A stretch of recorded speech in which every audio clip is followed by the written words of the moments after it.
Welcome to the channel. If you enjoy captivating stories and intriguing content, don't forget to hit that like button and subscribe so you never miss an update. Also, drop a comment below telling me where you're watching from. I love seeing the amazing places our community comes from. Thanks for being here, and let's dive in. The phantom profits of Wirecard. The first alarm bell was almost silent, a one-line footnote in an audit report. It hinted at transitory cash balances in Southeast Asia, a phrase so bland most investors skimmed past it. Yet, on a chilly February morning in Munich, an accountant named Judith Kester lingered over the words. She had audited technology firms for 2 decades, and phrases like that had a habit of blooming into scandals. The company in question, Wirecard AG, was Bavaria's poster child for digital payments, an emblem of European tech ascendance.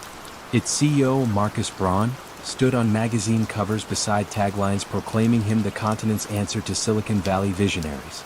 Judith's pause was the fraud's first tiny unraveling thread. Wirecard's story had always felt improbable. Founded in 1999 as a niche processor for online gambling sites, it survived the dot-com crash, then began swallowing competitors, expanding across continents, and issuing press releases that glowed with superlatives. Revenue doubled, tripled, then doubled again. By 2018, Wirecard displaced Commerzbank in Germany's blue-chip DAX index, its valuation grazing $25 billion. Politicians quoted it as proof that Europe could still produce tech giants. Analysts gushed over its growth in opaque regions, Philippines, Singapore, Dubai, territories that, curiously, most of those same analysts had never visited. Judith knew none of that mattered when the numbers smelled wrong. She requested additional documentation on the transitory balances.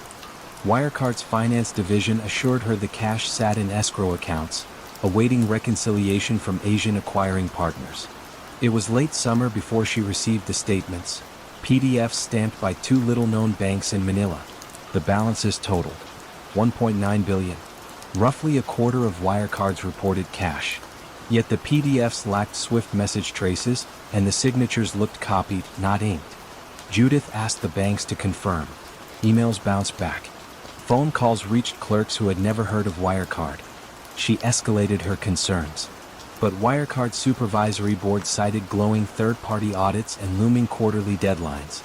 Materiality thresholds, they murmured, control frameworks, ongoing reviews. The bland language of dismissal. Across the channel at the Financial Times London office, a reporter named Dan McCrum had been assembling clippings on Wirecard for months. He mapped subsidiaries on a corkboard, arrows from Ascium to Singapore, from Singapore to Manila, from Manila to a P.O. box in Dubai. The pattern resembled a spider's web spun to catch scrutiny. Sources fed him tales of USB drives stuffed with Excel files, of local partners paid rich rebates for unverifiable sales. Each tip arrived with a request: keep my name off the record. They sue critics relentlessly. Indeed, each time rumors surfaced, Wirecard struck back. Short sellers were terrorists, Braun declared. Anonymous Twitter accounts blasted detractors, hinting at market manipulation. German regulators opened investigations into the critics, not the company, temporarily banning shorting of Wirecard stock. In boardrooms, fund managers sighed in relief. The trade remained profitable. Then autumn brought a chance alignment. Judith's escalating audit concerns reached Germany's financial watchdog, BaFin. On the same week, Dan's editors approved a front-page exposé. The article landed like a thunderclap. Payments Wunderkind faces accounting hole. Wirecard share price dropped, rebounded, then shivered sideways. The company called the story fiction, threatened lawsuits, and hired a global law firm to perform an independent review. But auditors inside EY, the firm signing Wirecard's books, felt heat rising. EY dispatched teams to Singapore. They visited a modest office where, according to Wirecard, billions in revenue originated. A single receptionist sat amid outdated printers. She offered pastries, bewildered by the fuss. Sales ledgers, she said, were handled by headquarters. In Manila, investigators found the supposed escrow banks occupied 2 collocated rooms in a commercial tower, staffed by clerks who processed remittance slips for migrant workers, not global e-commerce giants. Still, numbers on spreadsheets can look persuasive until someone tries to withdraw the cash. By early June 2020, EY demanded direct confirmation of the $1.9 billion. Wirecard supplied fresh letters from the Philippine banks, again attesting to the balances. An EY partner placed one more phone call, this time to the institution's CEOs. Within minutes, the illusion shattered. The letters were forgeries. No such accounts existed. The partner, white-knuckled, phoned Wirecard's supervisory board. Silence pooled at the other end. On June 18, 2020, Wirecard stunned markets. The $1.9 billion could not be located. The phrase felt surgical, almost polite, disguising the magnitude of absence. Shares crashed 70% in one day, wiped out pensions, vaporized index-tracking funds across Europe. Marcus Braun resigned, only to be arrested that same evening. Prosecutors alleged a criminal racket dating back years, inflating revenue through phantom merchants and round-tripped cash. Wirecard filed for insolvency a week later, the first DAX member ever to do so. Judith watched the press conference from her apartment, feelings tangled. Relief, sadness, a flicker of pride. She knew a fraud's exposure rarely arrives as a Hollywood raid, rather a patient layering of doubt, evidence, and tenacity. In London, Dan McCrum's corkboard finally came down. He tucked one red string in a folder as a keepsake. Yet fallout lingered. German regulators faced hearings over their deference. Politicians demanded stricter accounting oversight across Europe. Investors filed lawsuits against EY for its unqualified audit opinions. The phrase trust but verify resurfaced in op-eds. When investigators pieced together Wirecard's timeline, they discovered the tipping point had not been the blockbuster article, nor the police raids, but a routine professional skepticism from an auditor who questioned an innocuous footnote. That was the first crack. The rest was gravity. In the winter that followed, Munich's evenings grew long and blue. Walkers along the Isar River sometimes spotted a lone figure, Judith, pausing on a footbridge, gazing at city lights reflecting on dark water. She thought about the nature of numbers, how they can dazzle, mislead, and finally confess. Above her, church bells marked the hour with calm, resonant chimes, reminders that truth, like time, moves at its own deliberate pace.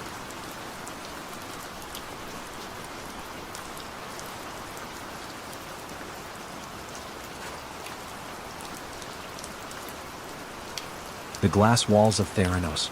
Long before the glass cracked, the headquarters of Theranos stood in Palo Alto like a promise solidified.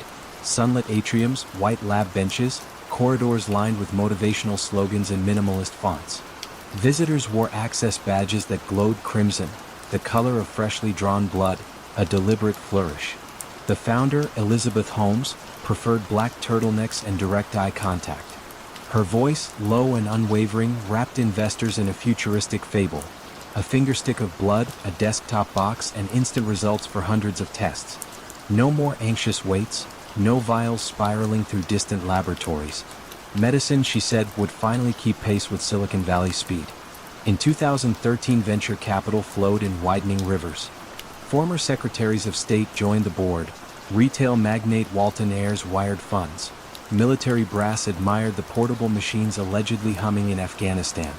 Holmes moved through conference halls like a gentle cyclone, insisting on one statistic.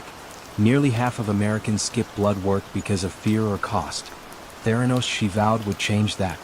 Her certainty felt both youthful and ancient, the certainty of someone who had already rehearsed the future. Yet inside the pristine building, engineers named their testing device the Edison, and joked it should have been called the mini-lab of broken dreams. They watched microneedles jam, reagents degrade, calibration drift. Some nights, when the cafeteria lights dimmed to cobalt, senior chemist Erica Chung ran control samples through the machine 4 times in a row and got 4 wildly different potassium levels, dangerously low, then normal, then fatal. She alerted her supervisor. He asked her to rerun the controls on the old-fashioned Siemens analyzers hidden in a back room. Those results were steady, almost boring in their reliability. The message was unspoken but clear. Fix the optics, not the instrument. Theranos signed a splashy deal with Walgreens. Mini-labs would occupy in-store wellness centers, allowing shoppers to buy shampoo, pick up a birthday card, and check their thyroid in one trip. Opening day in Phoenix drew local television crews. A nurse pricked fingers, collected microtubes, and carried them to a shiny gray box behind frosted glass. Customers waited in cheerful vinyl chairs, convinced their samples weren't inside that very box. In truth, couriers shuttled the fragile tubes overnight to Palo Alto, where sleepy technicians diluted them and ran them on standard analyzers, machines Theranos claimed it had rendered obsolete. John Carreyrou, a reporter at the Wall Street Journal, heard whispers from a medical device conference. A source said the Wonderland story didn't square with hematology fundamentals. A single drop simply couldn't yield reliable data for so many assays. Carreyrou started calling former employees. Some hung up, fearing litigation. Others met him in dim cafes, palms wrapped around cooling lattes. One described Holmes's favorite phrase, "First they think you're crazy, then they fight you, then you change the world." It served as pep talk and shield. Doubt became sabotage, questions marked you as disloyal.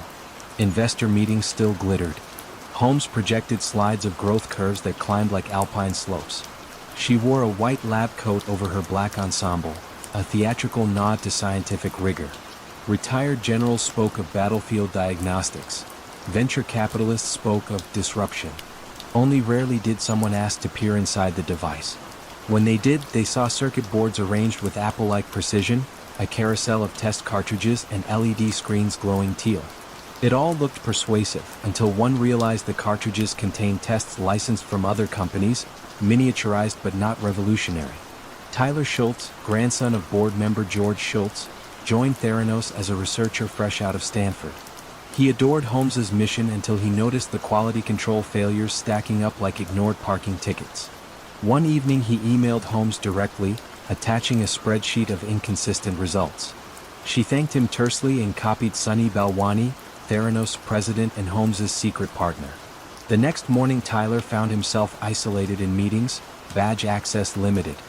Family dinners grew tense. His grandfather defended Elizabeth, citing the brilliance he'd witnessed firsthand. Trust, that most fragile commodity, frayed quietly across the Schultz dining table. Carreyrou's draft exposé reached Theranos lawyers before publication. They threatened to sue the journal, the reporter, even the anonymous sources. Non-disclosure agreements, signed in thick stacks, crackled like electric fences. But the journal stood firm, and on October 15, 2015 the front page carried a headline that sliced through Silicon Valley optimism. Hot startup Theranos has struggled with its blood test technology. Holmes went on television the next morning. She smiled without blinking. "This is what happens when you work to change things," she said. "First they think you're crazy." The interviewer noted her calm, mistaking it for confidence rather than calculation. Walgreens paused new rollouts. Regulators from Centers for Medicare and Medicaid Services, CMS, arrived in white lab coats. They found unqualified staff reading results, quality logs falsified, temperature alarms disabled. One inspector spotted a biohazard bin overflowing with used cartridges, a literal mountain of discarded hopes. CMS banned Holmes from owning or operating a lab for 2 years. She promised appeals, improvements, partnerships with major hospitals. But capital evaporated overnight. Employees packed boxes while framed magazine covers still hung on walls. Forbes, Fortune Incorporated, Holmes's face haloed by words like genius and next Steve Jobs. The irony felt surgical. By 2018 the Securities and Exchange Commission charged Theranos, Holmes and Balwani with massive fraud. Investors had lost more than $600 million. Patients received erroneous cancer markers, thyroid levels, even false HIV alarms. In 2022, a jury convicted Holmes on counts of wire fraud and conspiracy. Balwani followed months later. Among those watching the verdict live-streamed was Erica Chung, now co-founder of a non-profit teaching research ethics. She recalled the Phoenix grandmothers who had hugged her after their fingersticks, thanking her for a gentler future. Their kindness haunted her more than the sleepless nights in the lab. Fraud, she realized, is not merely about money, it colonizes hope. When the U.S. Marshals auctioned off Theranos equipment, the iconic Edison sold to a recycling firm for less than the price of a used laptop. Inside, engineers found hand-soldered boards, half-wired sensors, and a sticker that read "Believe in Miracles." They shook their heads, placed the device on a pallet, and wheeled it toward an uncertain afterlife. In the hushed courtroom after sentencing, Holmes briefly cradled her infant son before deputies led her away. Reporters later wrote of her expression, still composed as though the story might yet pivot. But stories like blood tests require precision. Once the numbers are revealed, the magic dissolves and only the truth, stubborn and unornamented, remains.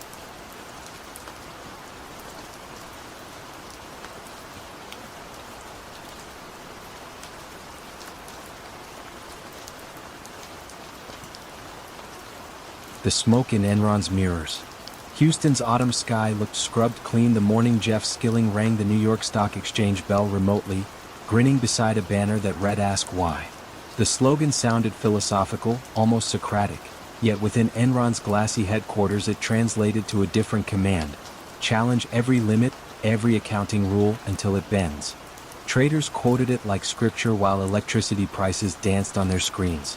They called themselves the smartest guys in the room, and for a while the market agreed. Enron started as a sleepy pipeline company, ferrying natural gas across Texas plains. In the mid-1990s, Skilling persuaded the board to pivot toward derivatives, contracts that let Enron trade energy it did not yet own. He spoke of bandwidth and weather futures, sprinkling jargon that dazzled analysts hungry for textile growth. Share price rose from 20 to 90 in 4 years, and the lobby waterfall glowed purple each time it hit a fresh high, bathing visitors in celebratory light. Only a handful of people noticed the water stains behind the marble facade. Among them was Sharon Watkins, a mid-level finance executive who spent nights scrolling through spreadsheets dense with acronyms: Jedi, Chuko, Raptor. These were special-purpose entities, partnerships parked off Enron's balance sheet. Their purpose, she realized, was elegantly simple: hide debt, inflate earnings. The trick relied on arcane accounting rules that allowed a partnership to be treated as independent if just 3% of its equity came from outside investors. Skilling's lieutenant, Andy Fasto, supplied that sliver himself, then paid the investors fat fees financed with Enron stock. The loop closed seamlessly, debt vanished, profits appeared, and no one beyond a tight inner circle understood the alchemy. In early 2001, credit analyst Jim Chanos pored over Enron's 10K. He flagged a line item, merchant assets, that had quadrupled without a clear definition. Chanos called a contact at Moody's to ask how those assets were valued. The answer: mark to model, a phrase that meant numbers sprang from spreadsheets rather than market bids. Chanos felt a spark of suspicion, the kind that keeps short sellers awake long after midnight. He opened a modest bearish position and waited. Meanwhile, at Enron Field, baseball fans cheered the Astros under a retractable roof paid for partly by Enron's naming rights. Vendors sold nachos beneath neon logos. Children waved foam lightning bolts inscribed with "Power to the People." Few could imagine that the corporation underwriting their stadium teetered like a carnival ride with missing bolts. August brought record heat and rolling blackouts in California. Governor Gray Davis blamed energy traders for gaming the market. Enron employees were caught on tape laughing about Grandma Millie paying triple for power. Public sentiment shifted, but Wall Street still viewed the company as indispensable. Then Skilling resigned suddenly on August 14, citing personal reasons. Ken Lay, the avuncular founder, stepped back in as CEO. The stock fell to 40. A wobble more than a plunge, yet inside the finance department Sharon Watkins felt the floor tilt. She drafted an 8-page memo addressed to Lay. "I am incredibly nervous that we will implode in a wave of accounting scandals." Lay thanked her, promised an internal review, and hired Vinson and Elkins, the same law firm that had helped design the partnerships, to investigate. Predictably, the report found no wrongdoing, only aggressive but permissible practices. The reassurance lasted 3 weeks. October 16, Enron announced a $1.2 billion equity reduction tied to the Raptors. Analysts dialed into the earnings call expecting calm explanations. Instead, they heard Jeff McMahon, the new CFO, stumble through phrases like unwind structure and balance sheet optimization. The shares slid under 30. Chanos' short now gleamed. The next domino fell when the Wall Street Journal revealed Fasto had personally earned $45 million managing the secret partnerships. Conflict of interest transformed into front-page scandal. Credit rating agencies, embarrassed by earlier cheerleading, downgraded Enron to near junk. Debt covenants triggered. Counterparties demanded additional collateral. Liquidity, once gushing like a Texas gusher, froze solid. On Sunday, December 2, 2001, Enron filed for Chapter 11, the largest bankruptcy in American history at the time. 20,000 employees lost jobs, health insurance, and retirement savings bound up in company stock. The waterfall in the lobby went dark. Cafeteria chairs sat askew like a hastily abandoned camp. Investigators descended. They found emails riffed with gallows humor, traders toasting, "All the money you guys stole from California." They traced false trades booked minutes before quarter end solely to create earnings spikes.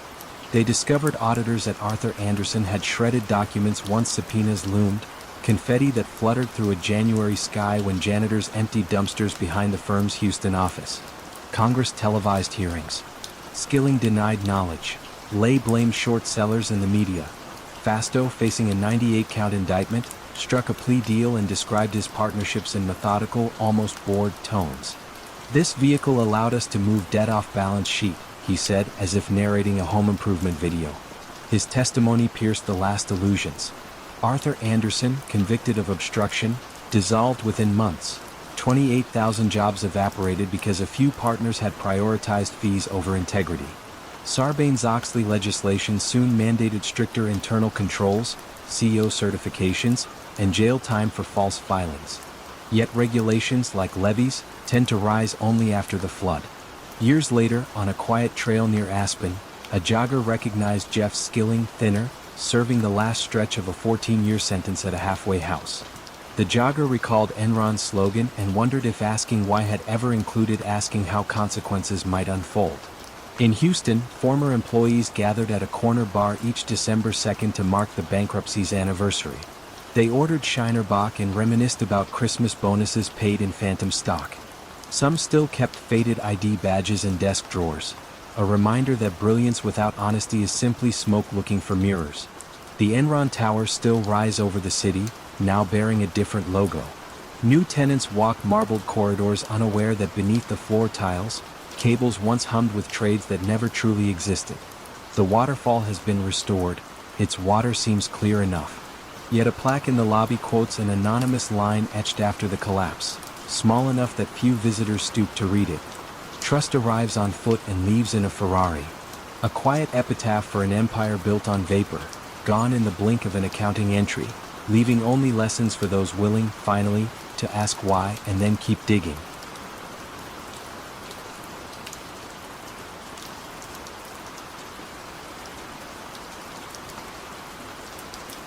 The software of Madoff's machines. On the 39th floor of the Lipstick Building in Midtown Manhattan, the reception area sounded more like a library than a trading desk. Phones rang softly, carpets muted footsteps, and the only steady rhythm came from a row of IBM printers spooling out confirmation slips. Visitors assumed the hush signaled efficiency. In truth, it masked an emptiness. Behind a security door marked 17C, there were no frantic traders shouting ticker symbols, no wall of blinking price feeds, just Bernie Madoff's private sanctum, a handful of loyal clerks, and decades of secrets stacked in manila folders.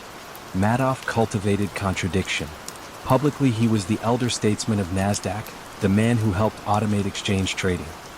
He favored modest gray suits, avoided splashy Hamptons parties, and could recite obscure baseball stats for anyone patient enough to listen. That ordinariness disarmed potential clients. When a wealthy dermatologist or a European fund of funds representative sat across from him, he often downplayed his skill. "I don't take everyone," he'd say, voice husky, almost apologetic. "It's mostly for family and a few friends." Scarcity became a lure. Checks followed. New money entered a bank account at JP Morgan. Old money, labeled profits, flowed out like clockwork. The statements looked superbly boring. Monthly gains between 0.5 and 1.5%, hardly the fever spikes of tech stocks. Yet through bear markets, Asian currency crises, dot-com wreckage, even 9/11, those gains never stuttered. Some investors joked that if Manhattan sank into the Hudson, Madoff would still post positive returns. The joke contained an unasked question: how? Harry Markopoulos, a derivative specialist at a rival firm in Boston, tried to answer it. In 1999, his boss handed him Madoff's strategy outline, split strike conversion using S&P 100 options, and told him to replicate it. Markopoulos ran the math. Within hours he concluded the returns were impossible. To match the volumes implied by Madoff's assets, he would need to trade more options than actually changed hands on the Chicago Board Options Exchange. He drafted a memo titled, "The World's Largest Hedge Fund is a Fraud," and sent it to the SEC's Boston office. Months passed. The agency thanked him politely and filed the document in an archive box. Meanwhile, Madoff's printer rolls kept turning. Frank DePascali, Bernie's lieutenant since 1975, oversaw their choreography. When quarter end approached, he and two programmers opened an old AS/400 computer unconnected to any brokerage network. They typed in stock symbols after referencing historical price tables. If the Dow had fallen sharply, they backdated trades to show timely sales. If it had risen, they inserted comparably perfect buys. A mouse click generated legions of PDFs, each sporting the imprimatur Madoff Securities LLC in sober serif font. No one at outside custodians cross-checked the fill prices.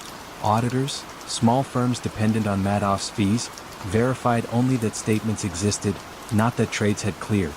In 2005, Markopoulos tried again, this time submitting a 21-page dossier to the SEC's New York branch. He highlighted statistical anomalies, a sharp ratio off the charts, a correlation to the S&P 500 near zero, no down months larger than 50 basis points. He titled one section, "Red Flags You Ignored." Investigators interviewed Madoff for 2 hours, then closed the case citing no evidence of wrongdoing. Madoff's reputation as a market pioneer seemed to dazzle even the watchdogs meant to bite. By 2007, global wealth managers were funneling pension money from Madrid, Zurich, and Sao Paulo into the Madoff feeder funds. Fairfield Greenwich earned tens of millions in fees simply for passing client cash onward. Internal memos at those firms occasionally asked whether the strategy could really scale past 10 billion. The answers sounded like mantras. Bernie uses OTC options the rest of us don't see. Big prime brokers give him special terms. The memos concluded with variations of continue allocation. Then came autumn 2008. Lehman Brothers collapsed, hedge funds gated withdrawals, fear puddled across every trading floor. Madoff's investors felt the tremor and requested redemptions totaling $7 billion. On the morning of December 9, DePascali handed Bernie the daily cash report. Liquid balance? $200 million. The game, 48 years in the making, was mathematically over. That afternoon, Madoff summoned his two sons, Mark and Andrew, to the apartment on East 64th Street. He closed the door, lowered himself into an armchair upholstered in beige silk, and said 8 words that would fracture the family. "It's all one big lie. I'm finished." The sons contacted a lawyer. The lawyer phoned federal agents. 48 hours later, Madoff left the building in handcuffs, coat collar turned up against December rain. The aftermath stretched on like a cold winter sunrise. Pensioners in Palm Beach pawned jewelry. A French aristocrat, Thierry de la Villa-Huchet, took his life after losing client fortunes and his own. Trustees clawed back faux profits from early investors, igniting lawsuits that pitted neighbors against each other.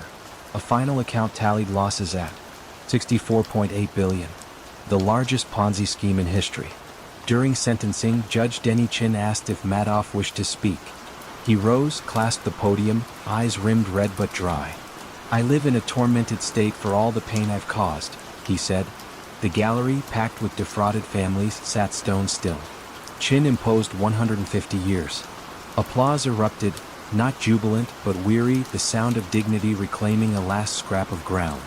Years later, in a warehouse on Long Island, the AS/400 computer sits on a metal shelf tagged "Evidence." Its cathode screen is dark, yet the keyboard bears shiny grooves where fingers once orchestrated perfect falsities. Technicians plan to dismantle it, recycle the copper, wipe the drives. Before they do, one pauses, imagining the low mechanical where those printers made night after night, issuing numbers people trusted more than heartbeat or breath. In the hush, he wonders how many warnings the world requires before it listens, and whether silence itself can be the loudest alarm of all.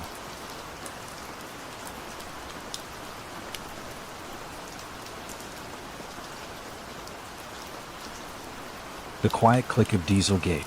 The midsummer light was gentle over West Virginia when John German steered a metallic gray Volkswagen Jetta up the Appalachian grades.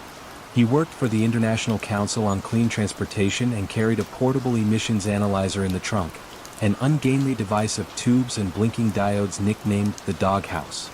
German's goal sounded routine: verify that modern diesels could meet strict U.S. standards even outside the lab. The Jetta was perfect for the test, a darling of reviewers who praised its German engineering and sky-high mileage. He attached the analyzer's hose to the tailpipe, taped sensors to the back seat, and pulled onto I-64. The engine purred, confident, almost smug. Within an hour, the numbers on the laptop looked impossible. Nitrogen oxide output leapt to 30, then 40 times the legal limit each time the road tilted upward. German frowned, rebooted the sensors, and started again. Same spike. Maybe the analyzer misread diesel particulates, he mused. To be safe, he rented a BMW X5 diesel, another European marvel, and ran the same route. Its emissions stayed well within bounds. That ruled out the equipment. The problem, it seemed, was the Jetta itself. Back in California, engineers at the State Air Resources Board, CARB, received German's data with puzzled expressions. Volkswagen had already supplied spotless lab results from its own certification tests. Someone suggested road dust was fooling the analyzer. Another proposed altitude changes. Still, they invited VW engineers to Sacramento for a friendly chat. A slender German delegation flew in, offered PowerPoints filled with blue arrows and exhaust flow diagrams, and blamed the odd readings on thermal windows and unexpected driving profiles. The Americans nodded politely but left unconvinced. Months stretched on. Each time CARB requested new explanations, Wolfsburg responded with thicker binders. The binders never quite matched the numbers pouring from the Jetta's tailpipe when it climbed Memorial Highway. Finally, a CARB engineer, chipper over coffee, asked a heretical question. Is it possible the software knows when it's being tested? That single sentence unfurled a secret 8 years in the making. Back in 2007, Volkswagen executives faced a riddle. The U.S. market craved fuel efficiency, but Americans also distrusted diesel's sooty reputation. If VW could craft a clean diesel, it would unlock hundreds of thousands of sales and, more importantly, bragging rights over Toyota hybrids. Engineers found a solution on paper but soon hit a wall of chemistry, extracting both power and extremely low nitrogen oxides from a small diesel engine bordered on alchemy. One team proposed an expensive urea injection system. Another, under Carlos Charlie Heinz Jacob Neusser, argued they could finesse it through software, fine-tuning exhaust recirculation during lab tests, then loosening controls on the open road to preserve performance. Inside a sterile conference room, someone coined a term, dyno mode. When the car's computer sensed stationary wheels turning on a lab dynamometer, with steering immobile and air pressure constant, it activated full emissions equipment. The moment the steering wheel twitched or the car encountered real-world vibrations, dyno mode disengaged and the engine reverted to a dirtier but peppier setting. A few lines of code, hidden among millions, solved the riddle. Managers called it the acoustic function, a euphemism as smooth as leather upholstery. 4 years the cheat lay dormant, humming under school runs in Berlin, late-night commutes in Boston, and sun-scorched highways in Arizona. Reviewers gushed. VW plastered ads with green leaves and the phrase "clean diesel." Sales soared. Inside headquarters, bonuses linked to U.S. expansion goals fattened envelopes. The deception felt victimless, until the doghouse collected its heretical data. CARB quietly looped in the Environmental Protection Agency. Meetings grew frostier. VW engineers arrived with translators and lawyers. Regulators arrived with spreadsheets and the unsettling calm of people who know too much. By summer 2015, the EPA gave an ultimatum: reveal the technical cause or lose certification for the entire diesel lineup. Panic flickered in Wolfsburg boardrooms. One mid-level compliance officer, described by colleagues as smoking like a chimney that week, finally blurted the truth in a video call: "We have a defeat device." The phrase detonated across 3 continents. On September 18, 2015, the EPA issued a notice of violation stating Volkswagen had installed illegal software in 482,000 cars. The news hit headlines before dawn in Europe. Traders arriving at Frankfurt's Bourse found VW shares in free fall, wiping out $20 billion. in market value before lunch. Engineers stared at stock tickers the way sailors watch a mast snap in storm winds. CEO Martin Winterkorn stepped before cameras, glasses slipping down his nose, and said, "I am deeply sorry," then blamed the grave misconduct of a few. Days later he resigned. German prosecutors raided company offices. The U.S. Department of Justice opened a criminal inquiry. Around kitchen tables in Michigan and Bavaria, diesel owners asked whether their beloved cars were poison dispensers disguised as miracles. Behind closed doors, investigators sifted through emails. One exchange from 2006 read, "We'll meet the limits legally, maybe." Another, "Don't get caught." Engineers who once toasted efficiency records now sat under fluorescent lights, explaining acronyms to stern attorneys. The more they explained, the smaller the room felt. Volkswagen ultimately admitted 11 million vehicles carried the cheat. The settlement bill ballooned, $25 billion. In the United States alone, including customer buybacks, environmental remediation, and felony fines. Senior engineer James Leong pled guilty. Oliver Schmidt, a Detroit-based executive, received 7 years in federal prison after trying to vacation in Florida and finding agents waiting at the gate. In 2020, a Munich court charged Winterkorn with aggravated fraud. Parallel suits stalked the company like patient wolves. Meanwhile, Volkswagen launched an electric car campaign branded New Auto, as if repainting the ship could erase the iceberg's dent. Some consumers forgave, lured by warranty extensions. Others traded their Jettas for hybrids and never looked back. Nitrogen oxide levels near congested European cities, once mysteriously high despite stricter standards, began to fall at last. John German keeps a framed photo of that first Jetta test on his office wall. It shows the doghouse strapped to the bumper, tubes snaking like ivy. Visitors often assume it commemorates victory. He corrects them gently.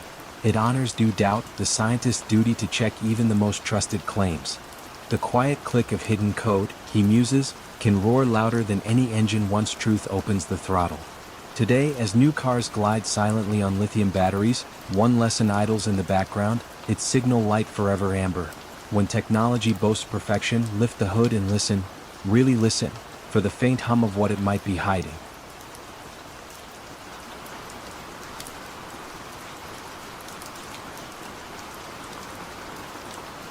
The dairy mirage of Parmalat.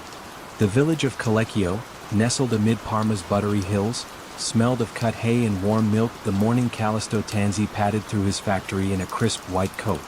Stainless steel vats hissed softly. Conveyor belts whisked yellow cartons of Parmalat latte toward loading bays.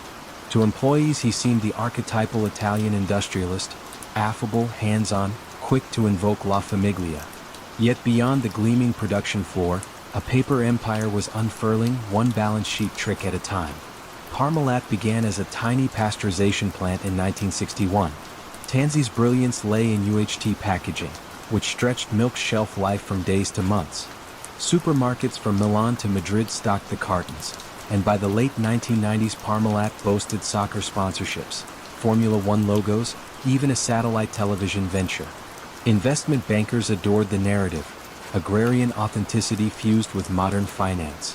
Each quarter Tanzi phoned analysts, voice mellow as aged Parmesan, to announce yet another gentle rise in revenue, never spectacular, always reassuring. But behind the stage set, the firm bled cash. Expensive acquisitions in Brazil, a tourism sideline, and the vanity satellite burned through billions. Traditional lenders balked. So Tanzi's finance chief, Fausto Tana, embraced double gyro. Parmalat subsidiaries would lend money to one another in a circular chain, then record the same funds as both assets and revenue. External auditors saw bloated bank balances. In reality, euros simply chased their own tails across spreadsheets. To mask growing holes, Tanzi turned to the bond market. Italian savers, lured by television ads starring a cheery cow, poured life savings into short-term notes that promised steady yields and AAA liquidity. By 2001, Parmalat owed nearly $10 billion, yet boasted cash reserves almost as large, at least on paper. The keystone of this illusion was an obscure Cayman Islands entity named Bonlat, which supposedly held $4 billion in a Bank of America account. No one outside a tight circle had ever visited Bonlat's registered office, P.O. Box 708, Georgetown, shared with dozens of shell companies. Still, Deloitte and Touche, Parmalat's auditor, accepted photocopied bank statements stamped with a blurry B of A logo. The numbers marched neatly into annual reports and investors slept soundly. Then came March 2003. A skeptical hedge fund analyst in London, Ray Barretto, dissected Parmalat's latest filing and noticed an oddity. Bonlat reported profits that exactly offset Parmalat's Latin American losses, down to the euro-cent. Statistical coincidence felt unlikely. Barretto wrote a terse note titled Latte and Mirrors, and opened a modest short position. Italian newspapers ignored him, but Deutsche Bank risk managers quietly trimmed their exposure. Trouble quickened in November when Parmalat faced a routine $150 million bond maturity. Cash, supposedly abundant, proved strangely immobile. Treasury staff scrambled to transfer funds from distant subsidiaries. Wires misfired, excuses multiplied. J.P. Morgan, sensing smoke, demanded fresh assurance that the vaunted Bank of America deposit truly existed. Tana promised documentation within days. Inside Parmalat's Parma headquarters, panic pulsed behind locked doors. Tana rang a friend at Banca Popolare di Lodi, pleading for an emergency bridge loan. The friend asked for collateral. Tana faxed over the familiar B of A statement. Minutes later, the banker called back. The routing number belonged to a Detroit branch that had closed years earlier. Something he whispered was gravement sbagliato, gravely wrong. On December 9, Bank of America's Milan office received an unusual request. Could they confirm account 0345162000 belonging to Bonlat? The banker typed, paused, rechecked. Non-existent, he replied. Word shot to Consub, Italy's market regulator, then to prosecutors in Milan. Trading in Parmalat shares halted at €2.32, not bankrupt low but wobbling. Tanzi convened a board meeting in a walnut-paneled room that smelled faintly of espresso and fear. Directors asked about Bonlat. He waved a hand, blaming clerical mix-ups. But Deloitte, now cornered, refused to sign the year-end accounts. Within 48 hours, Standard & Poor's cut Parmalat's debt to junk. Bondholders who had praised the company as Italy's Nestlé flipped to CNN and saw the headline, Parmalat cash may be fiction. On December 19, Fausto Tana folded first. He appeared before magistrates, cheeks sallow, and confessed the stalest secret in Italian business: there is no money. Tanzi followed, escorted past cameras in a dark overcoat, mumbling about protecting jobs. Investigators raided his family villa near the Po River and found Renoir paintings, suitcases of documents, and a ledger titled Buco, The Whole. Courts appointed Enrico Bondi, a steely restructuring expert nicknamed Il Dottor Wolf, to map the crater. Bondi's team uncovered 300 off-balance sheet vehicles, invoices for milk never produced, and a €615 million payment allegedly sent to a fictional Colombian cocoa farm. The missing sum rose to €14 billion, Europe's largest corporate fraud before Wirecard 2 decades later. Italian grandmothers clutching Parmalat bonds picketed outside branched banks, waving spoiled cartons. Soccer club Parma AC, owned by Tanzi, slipped toward bankruptcy.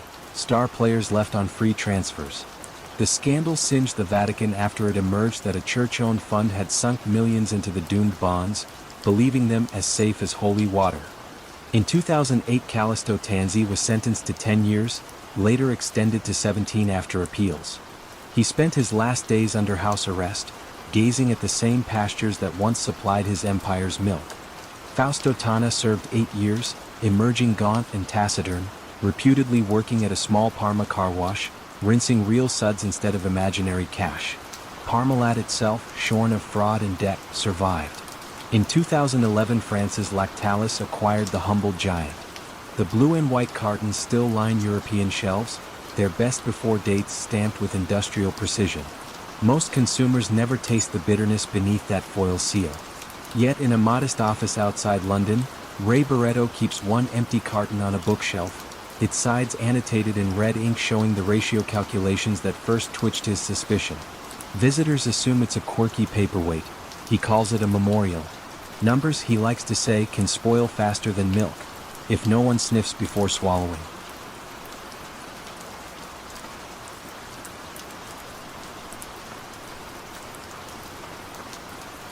The hollow lines of WorldCom. When dusk settled over Clinton, Mississippi, The sodium lamps outside WorldCom's campus glowed like watchful sentries. Inside Building E, a vast open floor hummed with the dial-tone static of long-distance switches and the gentle clatter of keyboards. Scott Sullivan, the revered chief financial officer, liked to walk those aisles after most employees had gone home, jacket folded over one arm, eyes skimming the flat panel monitors that mapped voice traffic in flickering green. He could read those screens as a cardiologist reads an EKG.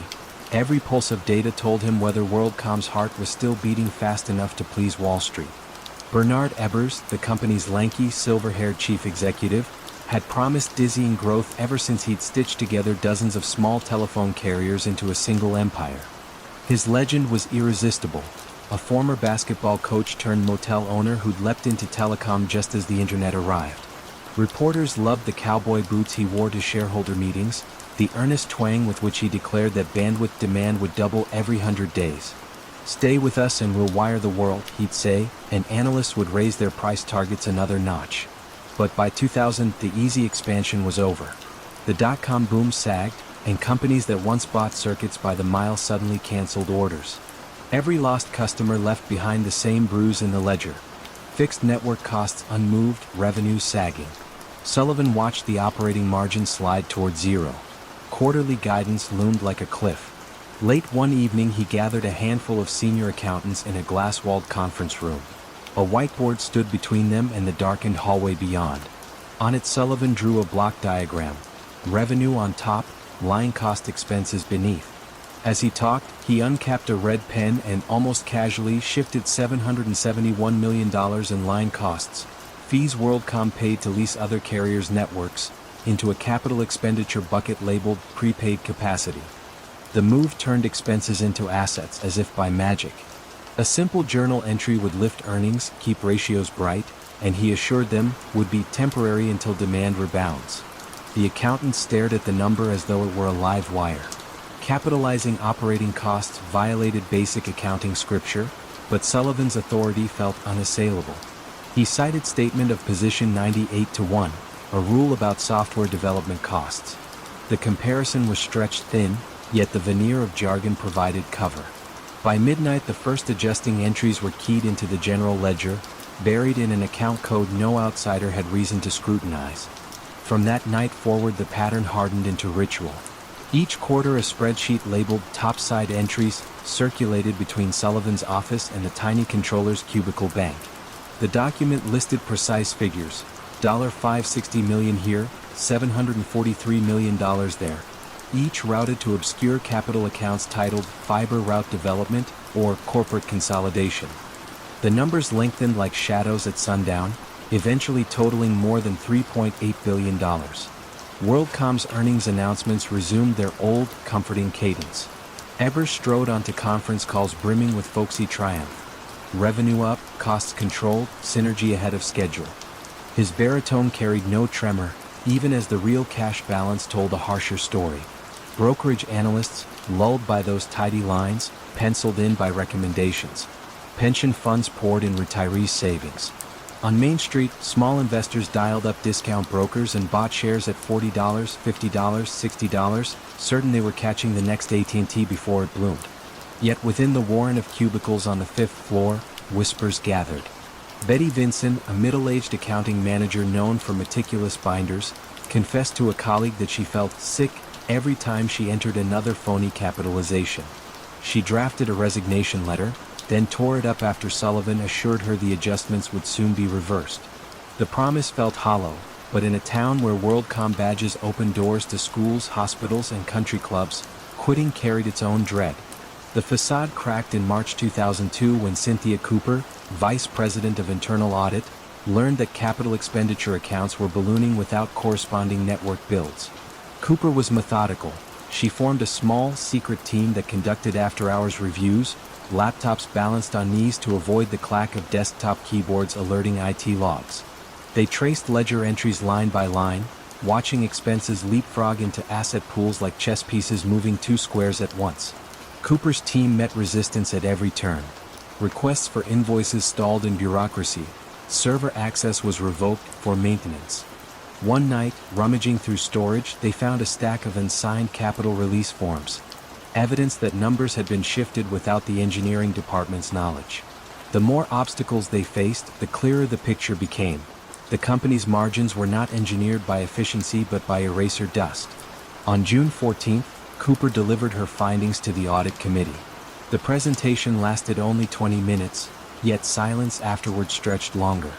Board members glanced at each other as though waiting for someone to declare it was all a misunderstanding. None did. They summoned Sullivan, who arrived with the measured calm of a seasoned negotiator, but his slides could not unknot the absurdity of classifying routine phone line fees as multimillion-dollar investments. Under gentle but relentless questioning, his narrative frayed. 6 days later, Sullivan was fired. Ebers, still clinging to the story that demand would return, phoned influential investors begging for patience. The SEC instead demanded restatements. On July 21, 2002, WorldCom filed for bankruptcy protection, its debts towering at $41 billion, the largest corporate failure America had ever recorded. Employees learned the news while passing between cubicles, radios whispering headlines that sounded surreal in the fluorescent hush. Court documents soon revealed how a simple accounting entry, repeated and multiplied, could mimic profitability with chilling precision. The scheme required no offshore shell companies, no encrypted bank wires, only the pliability of numbers under a confident hand. Ebers was convicted of fraud and conspiracy, receiving a 25-year sentence. Sullivan, after cooperating, received 5. Vinson wept at her own sentencing, spared prison but branded with a felony that followed her like a shadow on bright pavement. Years later, abandoned WorldCom fiber ducts still run beneath American highways, dark strands that once promised limitless capacity. Late-night listeners hearing this tale may picture those hollow conduits and the equally hollow spreadsheet rows that fed them. They learned that sometimes fraud is not a daring heist but a quiet, incremental slide. A reclassification here, a deferred expense there, until the truth gapes open like a sinkhole beneath the very roads the cables were meant to serve. And in that stillness they sense a lingering echo, the danger of believing any line, however neat, when it glides upward without ever bending to reality.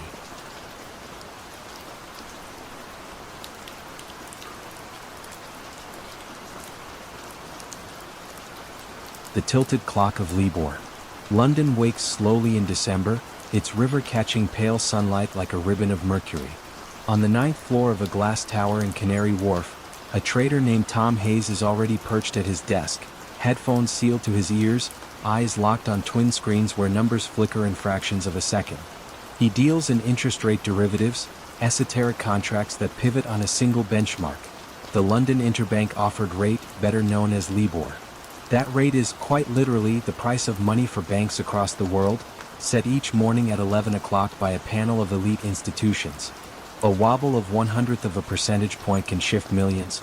Hayes is a gifted mathematician, restless and pale, with a habit of rocking gently when markets grow tense. His employer, first UBS and later Citigroup, admires his uncanny ability to squeeze profit from barely visible movements in Libor. What few executives notice, or choose not to notice, is how eagerly Hayes talks with other bank submitters, men and women who send in that crucial daily estimate. He messages them in a shorthand that feels playful. Bro, any chance of 3M Libor a smidge lower tomorrow? We'll owe you a steak. The tone is breezy, the stakes astronomical. The mechanism itself seems quaint in a city wired for fiber optic speed. Each weekday a handful of banks tell the British Bankers Association the rate at which they think they could borrow unsecured money. The highest and lowest quartiles are trimmed away, the remainder averaged, and by lunchtime the figure pours into contracts that underpin everything from adjustable rate mortgages in Ohio to student loans in Milan. Yet no regulator checks the numbers.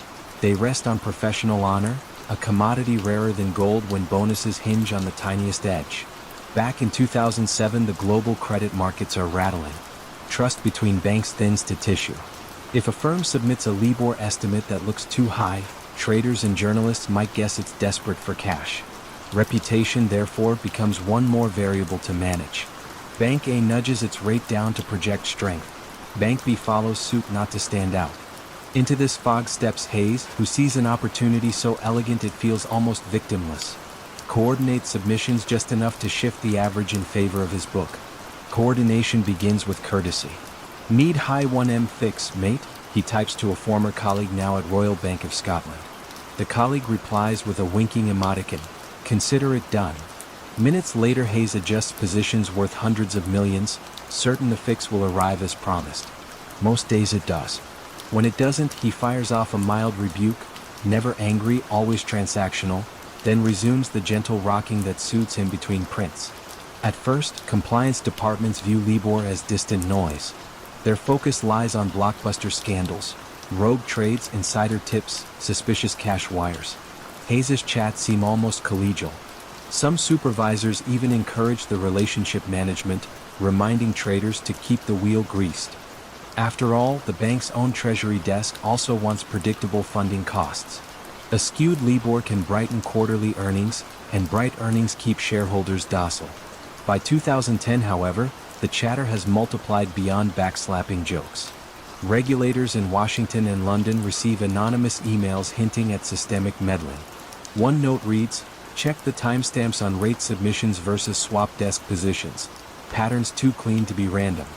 The Financial Services Authority begins a quiet scrape of Bloomberg logs, flagging entries where spikes in profit coincide with uncharacteristic shifts in the fix. An internal auditor at UBS, combing through stored chats to satisfy a routine request, stumbles upon Hayes's stake for a rate messages. Her first reaction is disbelief. The language is so casual she assumes it must be industry slang for something innocuous. 2 days later she escalates the file. Senior counsel schemes pages of conversations ending in smiley faces and free lunch promises, their simplicity masking a conspiracy that may have tipped trillions of dollars in contracts. In December 2012, the U.S. Commodity Futures Trading Commission and the UK Financial Services Authority announced parallel findings. Multiple banks, including UBS, Barclays, and RBS, manipulated LIBOR for years. The fines total more than $2.5 billion. Reading the press release, Hayes feels the floor tilt. He is not arrested yet, but the perimeter closes. Citigroup dismisses him within a week. Security escorts him through the lobby where a Christmas tree twinkles behind plate glass. Prosecutors need a human face for an abstraction that spans continents. Hayes, meticulous and unguarded in his chats, presents a perfect storyboard. In 2015, he stands trial at Southwark Crown Court, the first individual charged in the scandal. Jurors watch projected transcripts, colorful, sometimes juvenile, occasionally desperate. One says simply, "Please low 6M fix, my P&L is bleeding." The defense argues that everyone did it, that managers winked approval. The prosecution counters that office culture may explain misconduct but cannot excuse it. After 9 weeks, Hayes is convicted on 8 counts of conspiracy to defraud. The judge calls the offense a disease that infected every corner of the financial world, sentencing him to 14 years, later reduced on appeal. Hayes, diagnosed with Asperger's syndrome, tells reporters outside court that he never believed he was cheating anyone. It was a game with no rules. His words hang in the damp London air, unsettling because they sound partly true. Reforms arrive. The Intercontinental Exchange takes over LIBOR administration. Submission rules tighten, criminal liability sharpens. Still, the benchmark survives, patched, scrutinized, yet central to daily finance. Only in 2021 do authorities announce its full retirement, a belated admission that trust once fractured may never be fully mended. For late-night listeners, the tale unspools like a parable about invisible levers. They learn that global rates rested not on ironclad math but on a daily pole, as pliable as wet clay in the hands of traders trading favors. They picture a young mathematician rocking in his chair while numbers dance to whispered cues, and they sense the broader chill. When time itself, the cost of borrowing across tomorrow, next month, next decade, can be nudged by quiet texts and promised stakes, vigilance must stretch beyond algorithms to the oldest safeguard of all, the unglamorous insistence on honest answers at 11 a.m. each day.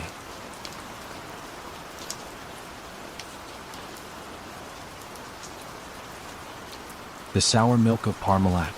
Even in winter, Parma smells faintly of butter and warm dough, a quiet perfume rising from family bakeries that line the narrow streets. On Via Emilia Ovest, however, the air once carried a sharper scent, ozone from humming bottling lines inside Parmalat's sprawling headquarters. Employees joked that the plant's white facade looked like a milk carton tipped on its side. In the late 1990s, that carton seemed big enough to hold half of Italy's economic dreams. At the top sat Callisto Tanzi, founder and patriarch, his round spectacles reflecting confidence that tasted as sweet as the company's chocolate UHT milk. Tanzi's rise bordered on folklore. In 1961 he inherited his father's failing delicatessen and replaced cured meats with a single pasteurization machine. By the 1980s, Parmalat trademarks glowed on supermarket shelves from Milan to Madrid, packaged as long-life milk that required no refrigeration, science packaged as convenience. Television ads showed athletes sprinting across beaches, cartons held high like torches.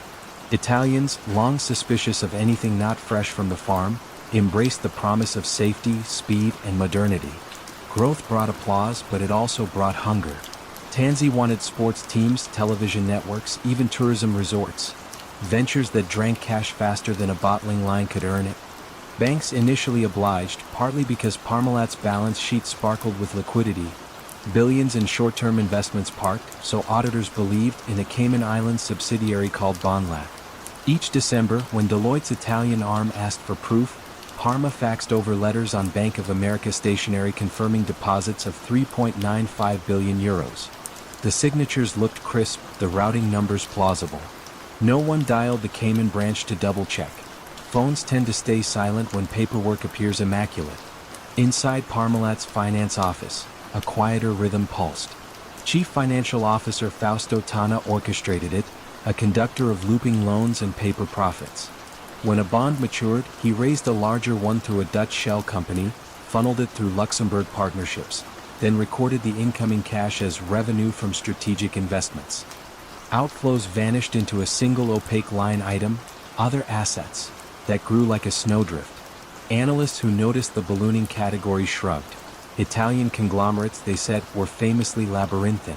But by 2002 credit markets tightened. Interest payments on Parmalat's €7 billion debt gobbled nearly every euro of true operating income. Tana devised what he called the titanium deal, a bond issued through a Delaware vehicle whose prospectus ran 300 pages yet failed to mention that Parmalat itself was secretly buying most of the bond with borrowed money. The maneuver covered a funding gap but left the company essentially lending to itself at investor expense. Tanzi signed off, trusting Tana's assurance that the circle would remain unbroken. Trouble arrived on a cool September morning in 2003, disguised as a fax machine jam at Merrill Lynch's Milan office. A junior analyst, reviewing Parmalat's latest bond offering, could not reconcile the cash figures with public filings. The analyst's manager called a friend at Bank of America in North Carolina, casually asking about Bonlat's multi-billion-euro account. The banker rustled papers, tapped a keyboard, then replied, "We show no record of that entity banking with us." The words thudded like a dropped crate. Within days, Bank of America issued a formal letter. The Cayman deposit certificates were forgeries. Parmalat stock, already wobbling, plunged 40% before trading was halted. Italian regulators raided headquarters, seizing ledgers thick with handwritten amendments. One entry described a €200 million sale of powdered milk to Cuba. Investigators later learned the island had received only a fraction of that quantity, paid partly in rum and cigars. The bulk of the receivable was air. As panic spread, Tanzi boarded a Meridiana flight from Parma to Rome, where he met frantic lawyers in a hotel suite overlooking the Tiber. Newspapers would soon dub that night La Lunga Notte del La, the long night of milk. Advisors urged a swift confession. Without it, prosecutors might freeze family assets, including Tanzi's beloved Parma Football Club. Near dawn he agreed, signing a statement that acknowledged certain irregular accounting practices. The phrase felt tiny beside the €14 billion hole auditors now estimated. On December 24, 2003, Christmas Eve, Italian police arrested Tanzi at his villa. Television crews filmed officers escorting him past a nativity scene still lit in the courtyard, a tableau that made even seasoned reporters swallow hard. Inside the fridge, investigators found rows of Parmalat yogurts neatly aligned, expiration dates still months away, and ordinary details suddenly eerie. In court, Tanzi spoke softly, almost apologetically, claiming he had diverted roughly €500 million to prop up his football team, never imagining the gesture would snowball. Prosecutors countered with stark math. forged bank letters, sham transactions with Venezuelan dairies that existed only on letterhead, and board minutes rewritten after meetings to mask dissent.